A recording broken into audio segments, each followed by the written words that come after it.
جی अस्सलाम वालेकुम ग्रुप के सब दोस्त कैसे हो? ठीक हो जी? अल्लाह पाक सबको खुश रखे, आबाद रखे। अल्लाह पाक किसी का मोहताज न करे। अल्लाह पाक आप लोगों को अपनी गैब के ख़ज़ानों से अता करे। जनाब अली, ये जितनी भी मेरी वीडियो हैं, जो मैं इल्म दे रहा हूँ, मैं अल्लाह और अल्लाह के हबीब की रज़ा के लिए ये दे रहा हूँ। तो ये मैं तो ये कहूँगा, बाकी आप लोगों की मर्ज़ी है। अगर मेरी वीडियो अच्छी लगी और पसंद आए तो ये जितने भी मैं नुस्खे दे रहा हूँ खुराकी, ये सारे कीमिया के बारे में बात नहीं करूँगा। कीमिया तो एक खेल तमाशा है, बस दौड़ लग गया तो ठीक है, ना लगा तो चल भाई, सीधी सी बात है। एक नुस्खा ठीक होगा कीमिया का, मैं बताऊँगा, वो मैं अगर वो बना लेता हूँ, मैं बन जाता है। ये कीमिया के अंदर दो बहुत बड़े राज हैं, एक दस्तकारी और एक आग का। ये दो खेल, जिस बंदे का हाथ बैठ जाता है तो फिर वो सही नुस्खा बना लेता है, समझ आई ना। सही नुस्खे भी होते हैं और लोगों से नहीं बनते। तो मतलब मैं तो कहूँगा कि इन कामों को भी छोड़े, तवज्जो दें ज़्यादातर खुराकी नुस्खा जात पे, लोगों को भी फ़ायदा और अपनी रोज़ी भी कमाएं। तो मैं बात कर रहा था कि आप लोगों को आज मैं एक टाइफाइड, पुराना बुखार टाइफाइड का नुस्खा दे रहा हूँ। तो अगर टाइफाइड हो, ऐसा ना हो कि लोगों को मतलब जिस्म के अंदर बुखार रहता है, मतलब और डॉक्टरों और लेबॉर्ट्री वाले के पास जाते हैं तो वो कहते हैं जी आपको टाइफाइड है। वो हर बंदे को टाइफाइड नहीं होता। बाज़ लोगों को अंदर बलगम रेशा पुराना होता है, उसकी इन्फेक्शन होती है, उसकी वजह से बुखार होता है। बाज़ लोगों को आंतों की इन्फेक्शन होती है, आंतों के अंदर ज़ख़म हो जाते हैं, उनकी वजह से बुखार रहता है। ये बहुत सी बातें होती हैं, बहरहाल तसल्ली से करा लें। उसके बाद जनाब अली, आप लोगों ने क्या करना है कि जो मोटा मेवा होता है ना, जिसको हम मुनक्का मेवा कहते हैं, जो मोटा होता है सबसे बड़ा मुनक्का मवीज़, उसके अंदर मोटे मोटे बीज होते हैं, वो बीज सबसे निकाल लें। आराम से बीज उससे अंदर निकाल रहे हैं।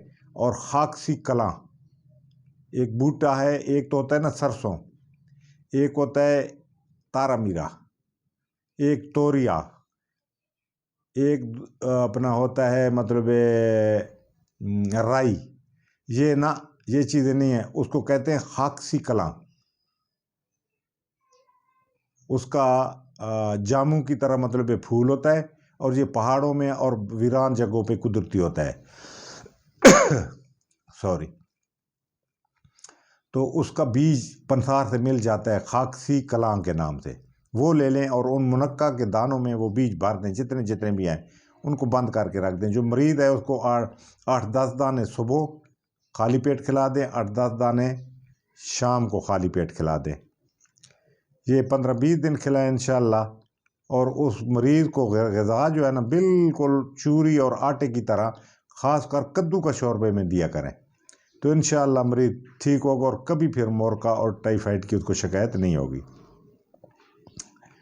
ठीक है ना जी। ये टाइफाइड का पुराना मुजरब इलाज है, चाहे जितनी दवाइयाँ हैं आप दो, किसी से ठीक नहीं होता। ये इंशाअल्लाह दो मरीज़ बिल्कुल ठीक हो जाएगा। अगर उसके साथ उसकी मतलब ये कोई और इलामात हैं तो उनका भी इलाज कर लें।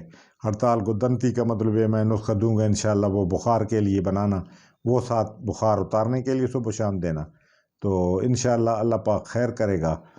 तो मैंने कहा चलो आज मैं बहुत सी वीडियो डाउनलोड कर रहा हूँ 3-4, और ये रोज़ इंशाअल्लाह 1-2 डालूँगा। और कोशिश करूँगा कि कोई दिन खाली ना जाए आपका और हमारा मुलाकात होती रहे। अगर कोई 1-2 दिन मतलब लेट हो जाता हूँ तो कोई बात नहीं, बस आप मेरी सेहत के लिए और मेरे हक़ में दुआ किया करें अल्लाह की बारगाह में कि अल्लाह पाक मुझे सेहत दे, लंबी ज़िंदगी दे। तो इंशाअल्लाह आप लोगों के लिए मैं मुजर्रब नुस्ख़ाजात जो मेरे अपने आप ज़ाती ज़िंदगी के हैं, जो मेरे अच्छे दोस्तों के मेरे पास नुस्खे हैं, मैं सारे इंशाअल्लाह आप लोगों को दूँगा। क्योंकि ये जहाँ का इल्म है इधर ही इसने रह जाना है। तो जो बंदा इनसे फ़ायदा उठा ले तो चलो रहती दुनिया तक हमें भी सवाब मिलता रहेगा। बहुत शुक्रिया। अस्सलाम वालेकुम।